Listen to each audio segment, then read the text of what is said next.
નમસ્કાર, day special કાર્યક્રમમાં હું મયુરી આપ સૌનું સ્વાગત કરું છું.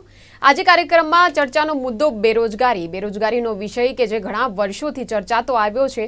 અને જ્યારે આપણા ગુજરાતનું યુવાધન અને ખાસ કરીને આપણો દેશ, આપણું આર્થિક તંત્ર કે જે સૌથી વધુ વૃદ્ધિ કરતી એક ઇકોનોમી કે જે આપણા દેશની હોય અને એમાં પણ બેરોજગારી જે છે યુવાનોની, તેના જે આંકડા બહાર આવતા હોય, સરકાર દ્વારા જે રિપોર્ટ બહાર આવતો હોય, તે ચિંતાનો વિષય બની રહે ત્યારે ચોક્કસપણે તેના પર ચર્ચા કરવી જરૂરી બની જાય છે. આજે કાર્યક્રમમાં બેરોજગારીનો વિષય લેવા પાછળનું કારણ હું આપને કહી દઉં કે રાજ્ય સરકારે સામાજિક આર્થિક સમીક્ષાનો 2024-2025ના વર્ષનો એક રિપોર્ટ બહાર પાડ્યો છે. અને તેમાં ખાસ મહત્વની વાત એ છે કે સામાન્ય રીતે જ્યારે બેરોજગારી હોય ત્યારે શ્રમ અને રોજગાર કચેરી તેને લગતી તમામ જે બાબતો હોય છે તેની સામે યોગ્ય પગલાં લેતી હોય છે અને તમામ જે વ્યવહારો થતા હોય છે, જેમ કે યુવાનો જે છે એ નોંધણી કરાવે સરકારમાં અને ત્યારબાદ સરકારમાં કોઈ પણ જો કામગીરી હોય તો એ યુવાનોનો સંપર્ક કરવામાં આવતો હોય છે. આ પ્રકારે કામ ચાલતું હોય છે. ત્યારે રોજગાર વિનિમય કચેરી નોકરી મેળવવા માટે 2.92 લાખ જેટલી અરજી આવી છે એ 2024ના શરૂઆતના 9 મહિનાની અંદર જ. તો આ ગત વર્ષનો રિપોર્ટ છે. આખા વર્ષનો જે રિપોર્ટ નીકળતો હોય છે સામાન્ય રીતે બેરોજગારીનો, એ આખો જે ચિતાર છે તે રજૂ થતો હોય છે. એટલે 2024નો આ રિપોર્ટ આવ્યો છે આપણી સામે કે જેની આપણે અત્યારે 2025માં ચર્ચા કરી રહ્યા છે. તો ગત વર્ષે આપણા રાજ્યમાં યુવાનોની બેરોજગારીની શું સ્થિતિ હતી તેના પર હું આપનું ધ્યાન દોરી રહી છું. આ રિપોર્ટ કે જે રોજગાર વિનિમય કચેરીમાં નોકરી મેળવવા જેટલી અરજીઓ આવી છે, આ ઉપરાંત જે પણ યુવાનોએ અરજી કરી છે, કયા કયા વિભાગમાંથી તે યુવાનો હતા, આર્ટ્સમાંથી કેટલા, કોમર્સ સાયન્સમાંથી કેટલા, એન્જિનિયરિંગમાંથી કેટલા, તેની જો આપણે વાત કરીએ તો 34% આર્ટ્સના વિદ્યાર્થીઓ, 38% કોમર્સ અને સાયન્સના. જો કે એન્જિનિયરિંગનું બેકગ્રાઉન્ડ ધરાવતા વિદ્યાર્થીઓ પણ મોટી સંખ્યામાં હતા. ખાસ કરીને એન્જિનિયરિંગના આ રિપોર્ટ ઉપર એવા તારણો કાઢવામાં આવ્યા છે કે કુલ 9,000 જેટલા વિદ્યાર્થીઓ છે કે જે હજુ પણ નોકરી વગરના છે. એટલે આપણા ગુજરાતમાં ટેકનિકલ શિક્ષણ મેળવવું સહેલું છે, પરંતુ એ ટેકનિકલ શિક્ષણ મળ્યા બાદ રોજગારીની તકો શા માટે એટલી ઉપલબ્ધ નથી થઈ રહી, શા માટે આપણું યુવાધન દિવસે ને દિવસે વધુ ને વધુ બેરોજગાર થઈ જઈ રહ્યું છે, તેની પાછળના કારણોની આજને ચર્ચા કરીશું. લગભગ 1.10 લાખથી વધુ વિદ્યાર્થીઓ એ ડિપ્લોમાથી પોસ્ટ ગ્રેજ્યુએટ સુધીની ડિગ્રી ધરાવતા વિદ્યાર્થીઓ છે ફક્ત ટેકનિકલ ફિલ્ડમાં. તો ડિપ્લોમાથી શરૂ કરીને પોસ્ટ ગ્રેજ્યુએટ સુધીની ડિગ્રી લઈને બેઠા છે, પણ તેમ છતાં તેમની પાસે નોકરી નથી. શું હોય શકે આ પાછળનું કારણ? એ તમામ જે કારણો છે તેના જે પાસા છે તે સમજવાનો પ્રયાસ કરીશું. વધુ સમય ન લેતા ચર્ચામાં મારી સાથે જે 3 મહેમાનો છે એમનો હું આપને પરિચય કરાવી દઉં. સૌથી પહેલા પરિચય કરાવવા માંગીશ ડૉક્ટર કિશોર ભાનુશાલી, ખૂબ જ જાણીતા અર્થશાસ્ત્રી છે અને જે પ્રકારે બેરોજગારીની સ્થિતિ, બેરોજગારીના કારણે અર્થતંત્ર પર કેવા પ્રકારની અસરો અને ગુજરાતના યુવાનોને આખરે કેવા પ્રકારે નોકરીઓ મળી શકે, નોકરીઓને લઈને ખરેખર સ્થિતિ શું છે, જ્યારે આ રિપોર્ટ સામે આવ્યો છે તેમની પાસેથી માહિતી મેળવવાનો, કારણો જાણવાનો થોડો પ્રયાસ કરીશું. એટલે ડૉક્ટર કિશોર ભાનુશાલી, ખૂબ ખૂબ સ્વાગત આપનું કાર્યક્રમમાં જોડાવા બદલ. સાથે જ અન્ય 2 મહેમાનો જોડાયા છે. સ્નેહલ જોશી, ભારતીય જનતા પાર્ટીમાંથી પ્રવક્તા, આપણી સાથે જોડાયા છે. ખૂબ ખૂબ સ્વાગત આપનું સ્નેહલભાઈ. ધન્યવાદ.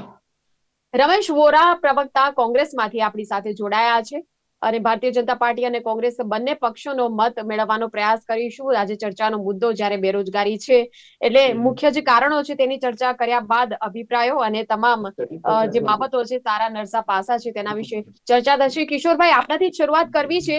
કયા કારણો આપ જોઈ રહ્યા છો આ પ્રકારનો જે રિપોર્ટ જાહેર કરવામાં આવ્યો છે, જે આંકડા સામે આવ્યા છે એની પાછળ? મયુરીબેન, જ્યાં સુધી આંકડાનો સવાલ છે તો જે ગુજરાતના આંકડા ચર્ચા કરી, કદાચ આપણે દેશના લેવલ ઉપર જોઈએ તો આ જ આંકડા છે. પિરિયોડિકલ લેબર ફોર્સ સર્વેનો જો રિપોર્ટ આવ્યો તો એમાં પણ એવું જ હતું કે જે બેકારીનો દર છે એ એજ્યુકેટેડમાં વધારે હતો. એટલે કદાચ હું તમને ઓલ ઇન્ડિયાની વાત કરું, પછી ગુજરાત પર પણ કદાચ આવીશું. ઓલ ઇન્ડિયાનો સર્વે એમ કહેતો હતો કે જે લોકો અભણ છે એ લોકોમાં બેકારીનો દર 0.2% હતો. હવે જેમ જેમ કરીને ગ્રેજ્યુએટમાં બેકારીનો દર 13% હતો. એટલે દેશ લેવલ ઉપર સરકારી આંકડા બોલે છે જે લોકો ગ્રેજ્યુએટ થયેલા છે એમાં બેકારીનો રેટ 13% છે, પોસ્ટ ગ્રેજ્યુએટમાં 12.4% છે. એટલે બેરોજગારીનો જે પ્રશ્ન જે રહ્યો છે એ દેશ લેવલ ઉપર બી રહ્યો છે અને એજ્યુકેટેડમાં, એટલે સૌથી મોટો કદાચ દેશનો એક પ્રશ્ન હોય તો એજ્યુકેટેડ અનએમ્પ્લોયમેન્ટ છે. એનું એક કારણ છે કે આપણી એજ્યુકેશન સિસ્ટમ એ ઇન્ડસ્ટ્રી સાથે અલાઈન નથી. એટલે કોઈ એક યુનિવર્સિટી હોય એ લોકો વિચારે કે અમારું કામ તો ભણાવવાનું છે. હવે યુનિવર્સિટીમાં જે ભણાવવામાં આવે છે અને માર્કેટમાં જે જરૂર છે એની વચ્ચે એક બહુ મોટો ગેપ થયો છે. એક શિક્ષણવિદ તરીકે જ્યારે હું ઇન્ડસ્ટ્રીઝમાં ચર્ચા કરું ત્યારે ઇન્ડસ્ટ્રીઝ વાળા એમ કે અમને માણસો નથી મળતા, અને જ્યારે એજ્યુકેશન ઇન્સ્ટિટ્યૂટમાં જઈએ તો કહે છે કે અમારા પાસે ઇન્ડસ્ટ્રીઝ આવતી નથી પ્લેસમેન્ટ માટે. હવે ગેપ ક્યાં થયો? તો ગેપ એ થયો કે જે પ્રકારના મેન પાવરની રિક્વાયરમેન્ટ ઇન્ડસ્ટ્રીઝમાં છે અને જે પ્રકારનું મેન પાવર આપણે આજે કોલેજીસ ને યુનિવર્સિટીઝમાં તૈયાર કરી રહ્યા છે એની વચ્ચે ગેપ છે. અને એ ગેપનું એક કારણ આજની તારીખમાં બી હજુ જે સ્ટ્રક્ચર હોય, સિલેબસ હોય, જે પ્રકારની સ્કિલની રિક્વાયરમેન્ટ છે એને અલાઇન નથી. જો તમે ફોરેન યુનિવર્સિટીઝની વાત કરો તો મોટાભાગે જે ફોરેન યુનિવર્સિટી છે ત્યાં મોટાભાગની યુનિવર્સિટીઝ ઇન્ડસ્ટ્રી સાથે સંકળાયેલી હોય. એટલે ઇન્ડસ્ટ્રી વાળાની રિક્વાયરમેન્ટ હોય એ પ્રમાણે સિલેબસ બને, એ પ્રમાણે ભણવામાં આવે અને જ્યારે ક્લાસરૂમમાં ટીચિંગ થતું હોય ત્યારે ટિપિકલ ટીચરની સાથે સાથે ઇન્ડસ્ટ્રી એક્સપર્ટ પણ હોય છે, સાથે બેસીને મેન પાવર તૈયાર કરે, એટલે એ પ્રમાણે તૈયાર થતું હતું જે કદાચ આપણે અહીંયા ઘડી નથી. અને મોટા ભાગે જ્યારે ઇવન સામાજિક પ્રથા બી આપણે એવી થઈ છે, કદાચ થોડું કડવું હશે પણ જ્યારે છોકરો 10માની અત્યારે બોર્ડની એક્ઝામ ચાલે છે, મોટાભાગના માતા પિતા એમ કહેતા હશે કે બોર્ડની એક્ઝામ પછી જલસા છે, હમણાં ભણી લે. 12માની એક્ઝામ આવશે એટલે કે 12માની એક્ઝામ છે પછી કોલેજમાં મજા જ કરવાની છે. અને ખરેખર છોકરો કોલેજમાં આવીને મજા કરવા જ આવે છે. એટલે જ્યારે એ હાયર એજ્યુકેશનમાં જાય છે ત્યારે એ ડિગ્રી માટે જાય છે, સ્કિલ માટે નથી જતું. એટલે જે પ્રશ્ન ઉપસ્થિત થાય બિલકુલ. છે, અને કિશોરભાઈ, અહીંયા આપણે એક સવાલ મારે એ પણ કરવો છે કે જ્યારે આપણે રોજગારીની તકોની વાત કરીએ છીએ ત્યારે આપણે જે ચોઇસ છે યુવાનોની પસંદગી એના વિશે પણ ચોક્કસ વાત કરવી જોઈએ. હવે આ જે એક પ્રકારનું એક સ્થિતિ એ પણ જોવા મળી છે કે મોસ્ટલી જે કોઈ પણ વિદ્યાર્થી કે જે એન્જિનિયરિંગ ભણીને બહાર નીકળે છે, અહીંયા ગુજરાતી ટોપ મોસ્ટ કોલેજોનું હું નામ લઉં, નિરમા હોય કે એલડી હોય કે જીટીયુ હોય, હવે એ જે છોકરો છે એને પછી આગળ જતા જે ભણવું હોય એ કાં તો પુણે જશે, કાં તો સાઉથમાં ક્યાંક જશે, બેંગ્લોરમાં જશે, હૈદરાબાદમાં જશે. તો એના કરતા અહીંયા ને અહીંયા રહેવાનું કેમ પસંદ નથી કરી રહ્યો? એની પાછળ શું કારણ? ઓકે, જો એન્જિનિયરિંગના તમે અનએમ્પ્લોયમેન્ટની વાત કરો તો ન્યૂઝ આવી ગયા કે આઈઆઈટીના પાસ આઉટ 36% અનએમ્પ્લોયડ રહ્યા હતા. હવે એનું એક મુખ્ય કારણ એવું થઈ ગયું કે એન્જિનિયરિંગમાં જે ભણાવવામાં આવે છે અને ઇન્ડસ્ટ્રી, કેમ કે ટેકનોલોજી રોજ રોજ બદલાય છે, સિલેબસ એટલા જલ્દી બદલાતો નથી. હું કદાચ મારો જ દાખલો કહું તો હું એ વ્યક્તિને ઓળખું છું જે કદાચ આપણી ગુજરાત યુનિવર્સિટીમાંથી એમસીએમાં ટોપર બને અને એ ટોપર બન્યા પછી જ્યારે ઇન્ડસ્ટ્રીઝમાં જાય ત્યારે એને ખબર પડે કે 5 વર્ષમાં અમે જે ભણ્યા હતા અને ઇન્ડસ્ટ્રીઝમાં જે કામનું છે એની કોઈ લેવા દેવા જ નથી. ઓકે, એટલે એ એક મોટું વસ્તુ છે. અને સાથે એક સામાજિક પ્રથા એવી છે કે બધાએ મા બાપે પોતાના છોકરાને ડોક્ટર એન્જિનિયર જ બનાવવા છે. આજની તારીખમાં તમને એમબીએ થયેલો માણસ મળી જશે, બીસીએ થયેલો માણસ મળી જશે, પણ જો તમને ગઈકાલે અથવા તમારા ઘરમાં રિપેરિંગ માટે પ્લમ્બર, કાર્પેન્ટર, ઇલેક્ટ્રિશિયન જોઈતો હશો તો નહીં મળે. એટલે એ જે રિક્વાયરમેન્ટ છે, હવે જે નવી જનરેશન છે એ લોકોએ પણ સમજવું પડશે કે હવે ટેકનોલોજી બદલાઈ રહી છે. આજે આપણે આર્ટિફિશિયલ ઇન્ટેલિજન્સ, મશીન લર્નિંગની વાત કરીએ છીએ, એજન્ટિક એઆઈની વાત કરીએ છીએ, તો એવી ઘણી બધી રૂટીન જોબ છે જે એઆઈ લઈ જવાનું છે. પણ સાથે સાથે એ જ એઆઈ ઘણી બધી નવી જોબોનું સર્જન કરવાનું છે. એ પછી તમારું રોબોટિક્સમાં હોય કે એઆઈ ડેવલપમેન્ટમાં કામ હોય. હવે એ પ્રકારની જે નવી સ્કિલ સેટ આવી રહ્યા છે એના માટે આપણે આપણા મેન પાવરને તૈયાર નથી કરી રહ્યા. એટલે એ પણ જરૂર છે કે એકેડેમિયા ઇન્ડસ્ટ્રીઝને કોલેબોરેશન કરવાની, કયા પ્રકારની સ્કિલ સેટ રિક્વાયરમેન્ટની છે. અને કદાચ તમને જો વચ્ચે યાદ હોય તો વર્લ્ડ ઇકોનોમિક ફોરમ એ વર્લ્ડની 1000 ટોપ લેવલની કંપનીઝનો સ્ટડી કરી અને આખો future of job report 2025 to 2030 release કર્યો. અને એમાં એમણે જે સ્કિલની વાત કરી છે, નીડ ઓફ ધ સ્કિલની, એ બધી સ્કિલ કઈ છે તો કે critical thinking, creative thinking, innovation, resilience. હવે એ પ્રકારની જે સ્કિલની રિક્વાયરમેન્ટ જે ગ્લોબલ લેવલ ઉપર છે એ પ્રકારની કોઈ સ્કિલ ઉપર આપણે સ્કૂલ લેવલ કે કોલેજ લેવલ પર ફોકસ જ નથી કરતા. એટલે છોકરો જ્યારે કોલેજમાંથી બહાર નીકળે છે ત્યારે એ પ્લસ કે એ પ્લેટની ડિગ્રી લઈને જાય છે, પણ એ શું એની પાસે સ્કિલ છે? એટલે જો તમારે જો ગેપ બ્રિજ કરવો હોય ને તો હવે સરકારે એક નીતિ બનાવવી પડશે કે હવે સ્કિલ બેઝ એજ્યુકેશનની વાત આવે છે. નવી એજ્યુકેશન નીતિએ એમાં સ્કિલ બેઝ એજ્યુકેશનની વાત કરી છે, પણ એ સ્કિલ બેઝ એજ્યુકેશનને સ્કૂલ લેવલ ઉપર, યુનિવર્સિટી લેવલ ઉપર, પોલિસી લેવલ ઉપર લઈ જવાની જરૂર પડશે કે જ્યારે ખબર હોય કે તને આ ભણ્યા પછી કઈ સ્કિલ મળવાની છે. એટલે જે સ્કિલ ગેપ છે એ બહુ મોટો ચેલેન્જ છે અને એના માટે યુનિવર્સિટીઝે અને ગવર્મેન્ટે કામ કરવું પડશે. સ્નેહલભાઈ, કિશોરભાઈએ કહ્યું કે એક જે સ્કિલ મુજબનું એક જે ઘડતર થવું જોઈએ વિદ્યાર્થીનું એ થતું નથી કોલેજ લેવલના ટેકનિકલ શિક્ષણની જ્યારે આપણે વાત કરીએ છીએ. ઘણા બધા કારણો તેમણે જણાવ્યા. આપનું શું માનવું છે સ્નેહલભાઈ? જી, એમને ખૂબ જ મહત્વની વાત કહી કે દરેક વ્યક્તિને પોતાના પુત્ર કે સુપુત્રીને કોક એન્જિનિયર કે ડોક્ટર્સ બનાવે છે, સ્કિલ ઉપર ઓછું ધ્યાન આપવામાં આવતું હોય છે. એ સામાન્ય રીતે એ એમનું ઓબ્ઝર્વેશન એમને જે અહીંયા શેર કર્યું, તો હું પણ કહીશ કે આદરણીય પ્રધાનમંત્રી નરેન્દ્ર મોદીજીએ પણ આ જ વસ્તુને ધ્યાન રાખીને સ્કિલ ડેવલપમેન્ટ ઉપર કેવી રીતે કામ કરી શકે સરકારો, એના માટે 4,000 થી પણ વધારે કોચિસ અત્યારે અલગ અલગ રીતે લોકોને કેવી રીતે સારી રીતે ટ્રેનિંગ મળે એના માટેના ઇન્સ્ટિટ્યૂટ્સ ખોલ્યા છે.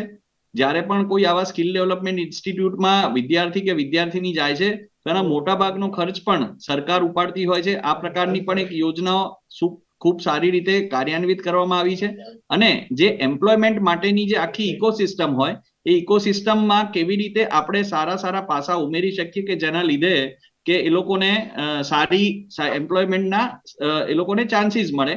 નાનું એક ઉદાહરણ એવું છે કે construction industry which is second highest employment providing industry after agriculture, એની પાછળ લગભગ 11 લાખ કરોડનું બજેટ ફાળવવામાં આવ્યું છે. એટલે ઇન્ફ્રાસ્ટ્રક્ચર જે છે, ઇન્ફ્રાસ્ટ્રક્ચર ડેવલપમેન્ટ એ ભારતમાં બીજા નંબરની એવી ઇન્ડસ્ટ્રી છે કે જે રોજગાર પૂરો પાડે છે. તો એની અંદર અત્યારે સરકારે ખૂબ જ ઝીણવટપૂર્વક ધ્યાન આપી અને આ સેક્ટરની પ્રગતિ થાય એના માટે આ જે 11 લાખ કરોડનું બજેટ છે તે ફાળવવામાં આવ્યું છે.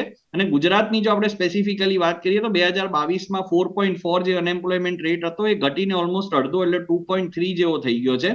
સાથે સાથે અર્બન એરિયાઝની અંદર ઘણા બધા લોકો સ્ટાર્ટઅપ્સ પણ કરે છે. આખા વિશ્વની અંદર આપણે જોઈએ તો 1.25 લાખ કરતા પણ વધારે સ્ટાર્ટઅપ સાથે ભારત દેશ લગભગ 3જા સ્થાને આવે છે કે જ્યાં આ સ્ટાર્ટઅપની ઇકોસિસ્ટમ છે કે એની અંદર યુનિકોર્ન સ્ટાર્ટઅપ્સ પણ ઘણા બધા છે. અને આ સ્ટાર્ટઅપની જે પ્રથા છે એ ખૂબ જ સારી એટલે છે કે ઘણા બધા યુવાનો કે જેને જેમ વાત કરી કે આઈઆઈટીમાં ગ્રેજ્યુએટ થયા હોય કે એન્જિનિયરિંગમાં થયા હોય કે પછી સામાન્ય સ્કિલ વાળા પણ વ્યક્તિ હોય તો એને સ્ટાર્ટઅપમાં તેની યોગ્યતા પ્રમાણે જગ્યા મળે છે. ફોરેન ડાયરેક્ટ ઇન્વેસ્ટમેન્ટની અંદર જબરદસ્ત વધારો થયો છે. અને એની અંદર પણ જ્યારે પણ ફેક્ટરીઝ હોય કે કોઈ પણ મેન્યુફેક્ચરિંગ યુનિટ જ્યારે ગુજરાતની અંદર બને છે, આપણે ખાલી એક નાની વાત કરીએ તો અત્યારે જે રીતે ઇલેક્ટ્રોનિક ક્ષેત્રની અંદર અત્યારે ક્રાંતિ ચાલે છે અને સેમિકન્ડક્ટર્સની જે ફેક્ટરીઝ અત્યારે ગુજરાતની અંદર બની રહી છે એની અંદર જ અલગ અલગ સ્કિલના અલગ અલગ લોકોને એમ્પ્લોયમેન્ટ આપવામાં આવશે. કારણ કે ઘણીવાર એવી ભ્રામક વાતો ફેલાવવામાં આવતી હોય છે કે ભાઈ આમાં તો ખૂબ ભણેલા લોકો એને નોકરી મળશે. એવું નથી હોતું. આખી જે ઇકોસિસ્ટમ છે એની અંદર સીઈઓ થી લઈ અને એના જે સિક્યોરિટી ગાર્ડ હોય ત્યાં સુધી દરેક વ્યક્તિ જે પ્રમાણેની એની સ્કિલ હોય એને આ પ્રકારના જે કામ હોય તે મળતા જ હોય છે. તો એ મને એવું લાગે છે કે આ જે આખી ઇકોસિસ્ટમ ગુજરાતની અંદર ને ભારતની અંદર જે ડેવલપ થઈ રહી છે તે આવનારા સમય માટે યુવાનો માટે ખૂબ જ મહત્વની છે. એમ્પ્લોયમેન્ટના આપણે ઘણા બધા પ્રકાર હોય. એક તો સરકારી કર્મચારી હોય છે, એની અંદર પણ રિક્રુટમેન્ટ થતા હોય છે. સાથે સાથે પોતે જાતે કામ કરવું હોય એના માટે પણ લોન્સ અને એ પ્રકારના ઇનિશિયેટિવ સરકારના હોય છે જેનાથી યુવાનો પોતે સેલ્ફ એમ્પ્લોયડ બની શકે. અને આ પ્રમાણે આગળ જતા પણ મને લાગે છે કે સ્ટાર્ટઅપ્સ જે એક નવી અત્યારનો જે ટ્રેન્ડ છે યુવાનોની અંદર, આપ જોશો કે ઘણા બધા જે યુવાનો છે તે કહે છે કે મારે ભાઈ નવું મેં સ્ટાર્ટઅપ ચાલુ કર્યું. ઓન એન એવરેજ આપણે મહિનામાં 1-2 એવા યુવાનોને મળતા હોઈશું. તો મને લાગે છે કે આ એક ખૂબ પોઝિટિવ સાઇન છે. અને ઇન જનરલ જોવા જઈએ સ્નેહલભાઈ, આપણે ટેકનિકલ પૂરતી જ વાત પણ મર્યાદિત નથી રાખવી. આપણે અન્ય ફિલ્ડની પણ વાત કરીએ ને, કેમ કે આ આર્ટ્સમાં જે લોકો છે અને કોમર્સ સાયન્સમાં જે લોકો છે અને ફક્ત એન્જિનિયરિંગને પણ થોડુંક આપણે સાઈડમાં રાખીએ અને અન્ય ક્ષેત્રોની આપણે વાત કરીએ તો એકાઉન્ટ, હવે કોઈ પણ વ્યક્તિ કે જે બીકોમ ભણીને બહાર નીકળ્યો છે એ વિદ્યાર્થી પછી એ માર્કેટમાં જો જોબ શોધવા નીકળે છે, શું આપને લાગે છે કે એને સંતોષજનક એને કામગીરી એને જોબ મળે છે નોકરી એ પ્રકારે?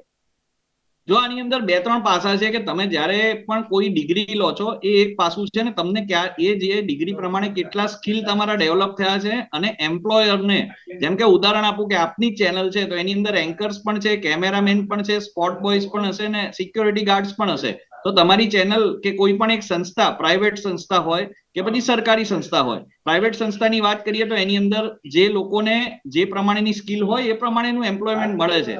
એટલે આપ પણ જે કહો છો કે જેને બીકોમ કર્યું હોય, બીએસસી કર્યું હોય, આર્ટ્સની અંદરની ડિગ્રી હોય તો સ્વાભાવિક છે કે એમને એમની રીતે જે પ્રમાણે એમની સ્કિલ હોય છે ત્યાં એમને જોબ મળે છે.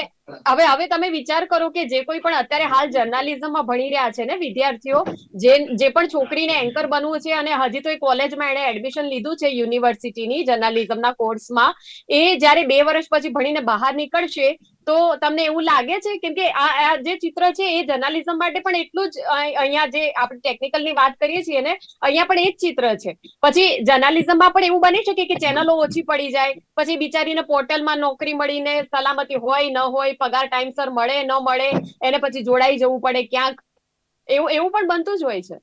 એટલે આમાં જો હું તમને જે સ્પેસિફિક ઉદાહરણ આપ્યું, દરેક ફિલ્ડમાં લાગુ પડે છે. આપે જે સ્પેસિફિક ઉદાહરણ આપ્યું એના સંદર્ભમાં જો વાત કરું તો છેલ્લા 5 વર્ષમાં આપણે જોઈશું કે ચેનલ્સ અને યુટ્યુબ પોર્ટલ્સ પણ કેટલા બધા વિકસિત થયા છે ને ઘણા બધા હું એવા પત્રકારોને આપણા ગુજરાતમાં બેઠા છે, એટલે ગુજરાતની વાત કરું છું, કે જેઓએ એન્કર તરીકે વર્ષો સુધી કામ કર્યું હોય અને એ લોકોએ પોતાની ચેનલ ચાલુ કરી છે. એની અંદર એ લોકો ચોઈસની વાત છે સ્નેહલભાઈ. સારું, રમેશભાઈ શું એને કહેશો? એમ્પ્લોયમેન્ટ તમે નથી ગણતા એવું છે? હા, કેમ એની કે અંદર જે આમાં માણસોને રાખ્યા, એમાં પણ એમ્પ્લોયમેન્ટ એ તમને સલામત મારી વાત તમે સમજવાનો, લાગે છે? એ હું તમને આપના સલામત માધ્યમથી લાગે છે? એ કેટલું સલામત છે? એ શું કેટલું સલામત, સલામત છે? શેની સલામતી કહો છો તમે? નોકરીની સલામતી કઈક વસ્તુ છે ને, આર્થિક સદ્ધરતા પણ એક વસ્તુ છે.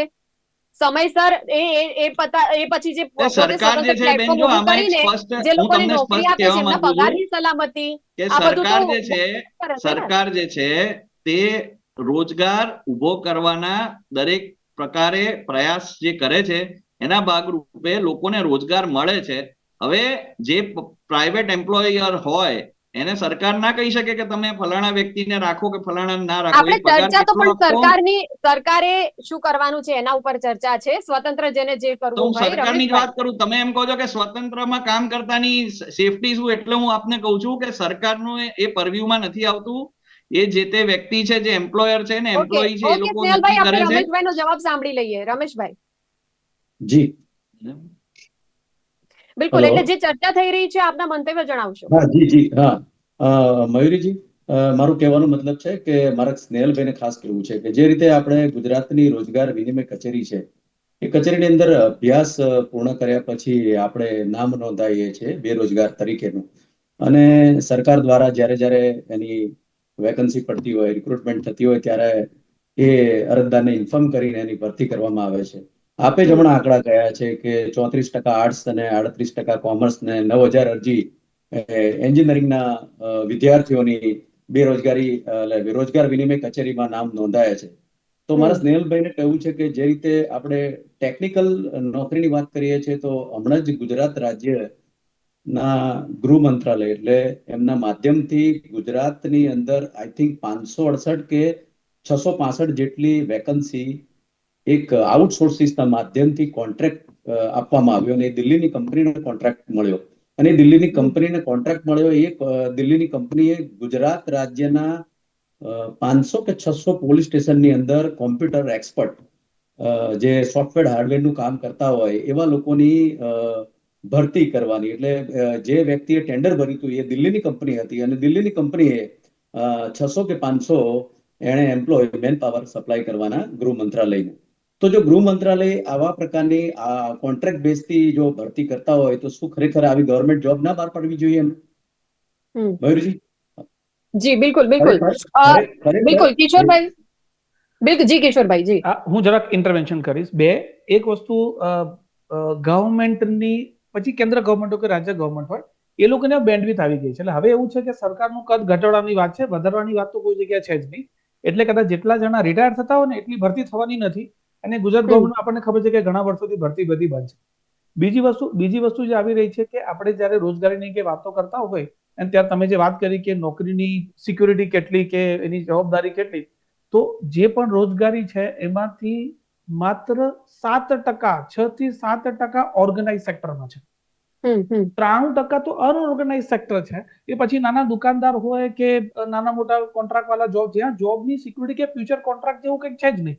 એટલે જે અનઓર્ગેનાઇઝ સેક્ટર છે એ સૌથી મોટું છે. અને બીજી આ જ કોન્ટેક્સમાં અર્થશાસ્ત્રની પરિપ્રેક્ષમાં થોડી વાત કરું છું. આપણું આ જે પ્રશ્ન છે ને એ અર્થતંત્રનો મોટો પ્રશ્ન એવો છે કે આપણું ભારતનું અર્થતંત્ર એવું હતું જે પહેલા ખેતી પ્રધાન હતું, એમાંથી સીધા આપણે સર્વિસ સેક્ટર પર જતા રહ્યા. ખેતી પ્રધાન દેશે પહેલા મેન્યુફેક્ચરિંગ પ્રધાન બનવું પડે ને પછી સર્વિસ સેક્ટરમાં જવાય. હવે તમે શું કર્યું? એગ્રીકલ્ચરમાંથી સીધા તમે સર્વિસ સેક્ટરમાં જતા રહ્યા. હવે સર્વિસ સેક્ટરમાં ગયા એટલે સર્વિસ સેક્ટરમાં જોબ્સ હતી ઘણી બધી. ત્યાં જે લોકો ગયા છે એ લોકોને સારા પગાર મળે છે, બધું જ છે. પણ ત્યાં જવા માટે શું જોઈએ? તો કે એજ્યુકેશન જોઈશે, સ્કિલ જોઈશે, કોમ્પ્યુટરનું નોલેજ જોઈશે, ઇંગ્લિશનું નોલેજ જોઈશે. હવે પેલો ખેડૂતનો દીકરો, ઓકે, જે પોતાના 2% માંડ પૂરું કરતો હોય, એની પાસે આ પ્રકારની આવડત છે જ નહીં, એટલે સર્વિસ સેક્ટરમાં જતો નથી. હવે તમે જો પ્રોપર મોડલિંગ પોલિસીની વાત છે, પ્રોપર પોલિસી મોડલ ફોલો કર્યું હોત કે એગ્રીકલ્ચરમાંથી તમારે એને મેન્યુફેક્ચરિંગ બેઝ બનાવતો.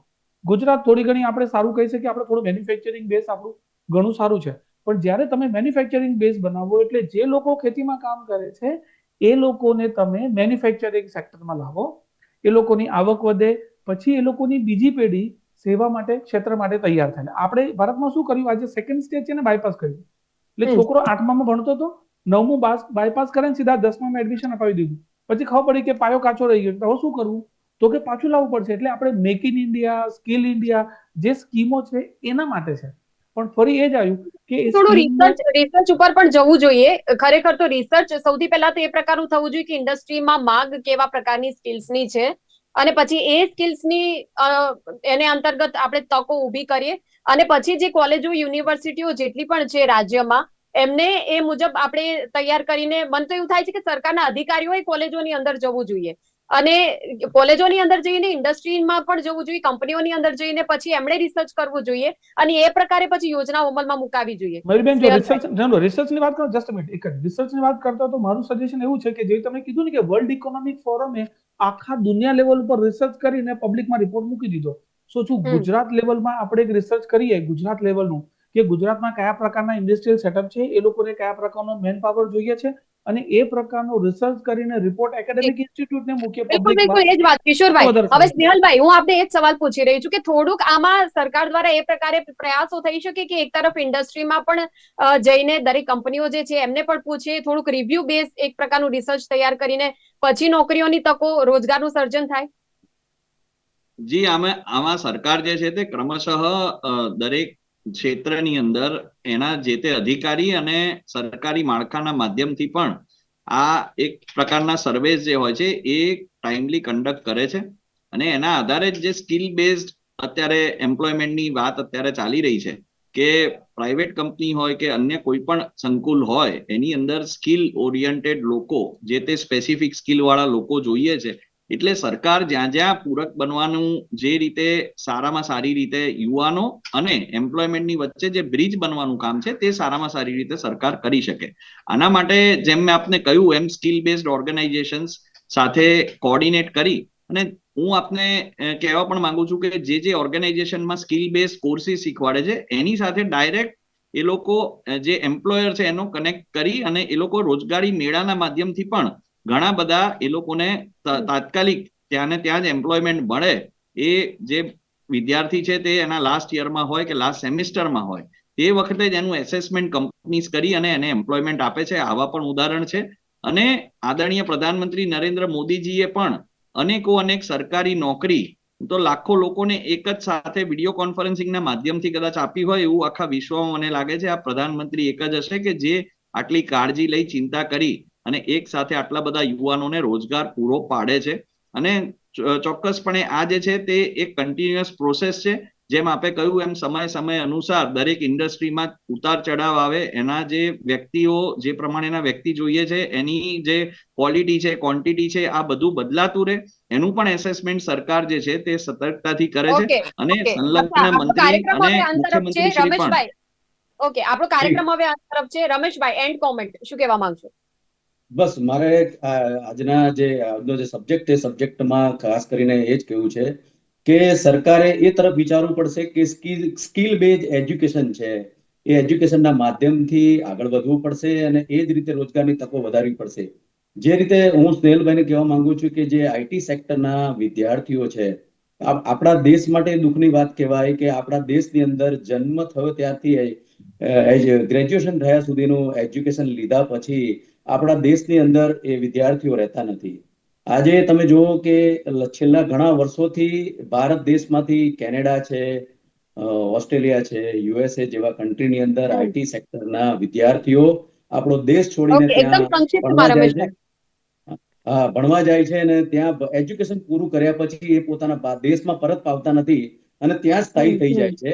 તો જે પ્રકારે વિદેશની અંદર જે આઈટી સેક્ટર ના વિદ્યાર્થીઓને જે રીતે તકો મળે છે નોકરી માટેની, અને એ વિદ્યાર્થી આ દેશમાં ભણીને પોતાનો દેશ છોડીને બીજા દેશની અંદર સ્થાયી થઈ જાય છે, તો આપણે એવી જ આપણા દેશની અંદર તકો ઊભી કરવી જોઈએ કે આપણા દેશના વિદ્યાર્થીઓ આપણા દેશમાં જ રહે. અને ખાસ કરીને ટેકનિકલની અંદર એક તરફ આપણે ટેકનિકલ શિક્ષણની વાત કરીએ છીએ, અને એ ટેકનિકલ શિક્ષણ મેળવ્યા પછી જ્યારે નોકરીની વાત આવે છે, હમણાં તમે તાત્કાલિક થોડા દિવસ પહેલાની વાત છે, અમદાવાદ મ્યુનિસિપલ કોર્પોરેશનમાં ટેકનિકલ સુપરવાઇઝરની જે હતી એન્જિનિયરિંગની ભરતી, એની અંદર કૌભાંડ આવ્યું અને એમાં પુલકિત સથવારાને સસ્પેન્ડ બિલકુલ કરવામાં બિલકુલ બિલકુલ રમેશભાઈ, આપને ખૂબ જ સરસ આ પોઈન્ટ આઉટ આપી, ખૂબ જ સરસ કર્યું. એક તો કૌભાંડો થતા બંધ થાય એ ખાસ, જી રમેશભાઈ, કૌભાંડો થતા બંધ થાય એ ખાસ જરૂરિયાત છે અહીંયા. જી બિલકુલ, ઓકે. નેહલભાઈ, રમેશભાઈ, કિશોરભાઈ, આપ ત્રણેય જોડાયા એ બદલ આપનો ખૂબ ખૂબ આભાર. ડે સ્પેશિયલમાં ખાસ બેરોજગારીના મુદ્દા પરની આ ચર્ચા, અને જે ચર્ચામાં ખાસ તો નિષ્કર્ષ એ જ રહેવાનું આપણા રાજ્યમાં રહીને કામ કરવા માંગે છે એમના માટે રોજગારીની તકોનું સર્જન એ પ્રકારે થવું જોઈએ કે એમની જે નોકરી છે એ નોકરી લાગી ગયા બાદ તેની સલામતી પણ જળવાઈ રહે, અને તેની સાથે સાથે જે સ્કિલ તેમની અંદર ડેવલપ થવી જોઈએ એ સ્કિલ પણ એ પ્રકારે ડેવલપ કરવા તરફ તમામ જે શિક્ષણ વ્યવસ્થાઓ છે, શિક્ષણની જે સંસ્થાઓ, યુનિવર્સિટીઓ, એમણે પણ એ દિશામાં કામ કરવું જોઈએ. તો સરકાર, શિક્ષણ સંસ્થા, ઇન્ડસ્ટ્રી જ્યારે ત્રણેય ભેગા મળીને કામ કરે ત્યારે કદાચ આ બેરોજગારીની સમસ્યાનો યોગ્ય ઉકેલ આવી શકશે. દર્શક મિત્રો, ડે સ્પેશિયલમાં આજે બસ આટલું જ. આવતીકાલે ફરી મળીશું. આપ જોતા રહો ગુજરાત ન્યૂઝ સત્યની સાથે. નમસ્કાર.